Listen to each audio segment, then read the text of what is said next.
আলিপুরদুয়ারে হিন্দু রক্ষা কমিটির মিছিল ও বিক্ষোভ কর্মসূচি বাংলাদেশে হিন্দুদের উপর নির্মম হত্যার প্রতিবাদে এদিন আলিপুরদুয়ার শহরে মিছিল করে।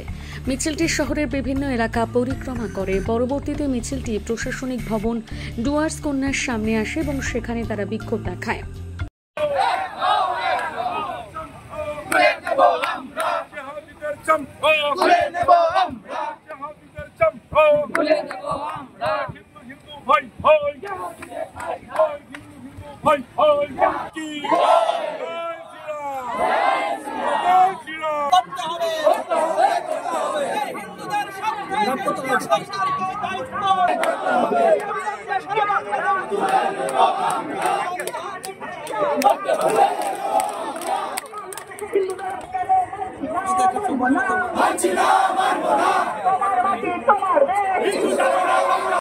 এই যে বিক্ষোভ মিছিল কি বিষয়, আপনারা কি দাবি করছেন?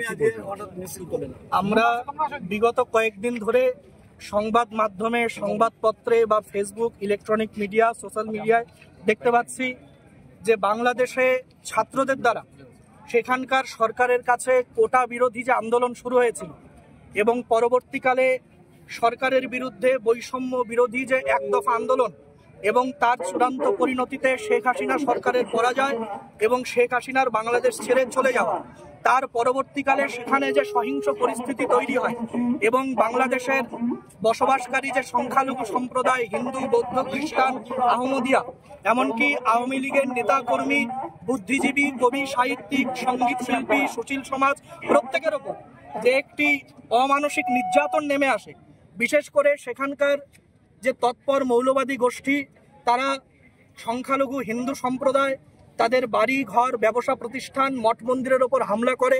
আমরা দেখেছি বাংলাদেশ এবং ভারতবর্ষের মিডিয়াতে মেহেরপুর ইস্কন মন্দির সহ বিভিন্ন মন্দিরে যেভাবে অগ্নিসংযোগ করা হয়েছে, হত্যা করা হয়েছে, মা বোনেদের ওপর নির্যাতন করা হয়েছে, বাড়িঘর লুট করা হয়েছে, ছিনতাই করা হয়েছে, ব্যবসা প্রতিষ্ঠানে অগ্নিসংযোগ করা হয়েছে। সেখানকার হিন্দুরা বিপন্ন। তাই সারা ভারতবর্ষ জুড়ে প্রতিবাদের আওয়াজ উঠেছে। আমরা আলিপুরদুয়ারে হিন্দু রক্ষা সমিতির আহ্বানে আলিপুরদুয়ারের সর্বস্তরের মানুষ, শুভবুদ্ধি সম্পন্ন, হিন্দু চেতনা সম্পন্ন সনাতনী মানুষ, বিভিন্ন মঠ মন্দির থেকে অনেক সাধু সন্তরা এসছেন, সমাজের বিভিন্ন স্তরের থেকে অনেক মানুষরা এসছেন, দলমত নির্বিশেষে এসেছেন। আমরা মাননীয় জেলা শাসক মহাশয়ের কাছে এসেছি একটি ডেপুটেশন নিয়ে। আমাদের একটাই দাবি যে কেন্দ্রীয় সরকারকে এই দায়িত্ব নিতে হবে, কারণ বাংলাদেশ আমাদের প্রতিবেশী দেশ।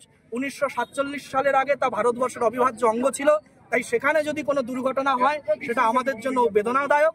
তাই সেখানে বসবাসরত সংখ্যালঘু হিন্দু সম্প্রদায় তৎসহ সেখানকার যে সুশীল সমাজ প্রত্যেকের জীবনের নিরাপত্তার দাবি সুনিশ্চিত করতে কেন্দ্রীয় সরকারকে বাংলাদেশ সরকারের সঙ্গে ডক্টর মোহাম্মদ ইউনূসের নেতৃত্বাধীন যে অন্তর্বর্তীকালীন সরকার তৈরি হয়েছে তার সঙ্গে আলোচনা করতে হবে এবং সর্বস্তরের মানুষের, বিশেষত সংখ্যালঘু মানুষের নিরাপত্তা সুনিশ্চিত করতে হবে। এবং বাংলাদেশ সরকারের কাছেও আমাদের দাবি সেখানে সংখ্যালঘু মন্ত্রণালয় তৈরি করতে হবে, অর্পিত সম্পত্তি যে আইন সেই আইন বাতিল করতে হবে এবং বাংলাদেশের যে জাতীয় সংসদ সেখানকার সেই জাতীয় সংসদে হিন্দু সম্প্রদায় সহ অন্যান্য সংখ্যালঘু সম্প্রদায়দের জন্য 10% আসন বরাদ্দ করতে হবে। এটাই আমাদের দাবি মাননীয় কেন্দ্রীয় সরকারের কাছে। আমার নাম জয় মণ্ডল, হিন্দু রক্ষা সমিতির একজন সমন্বয়ক।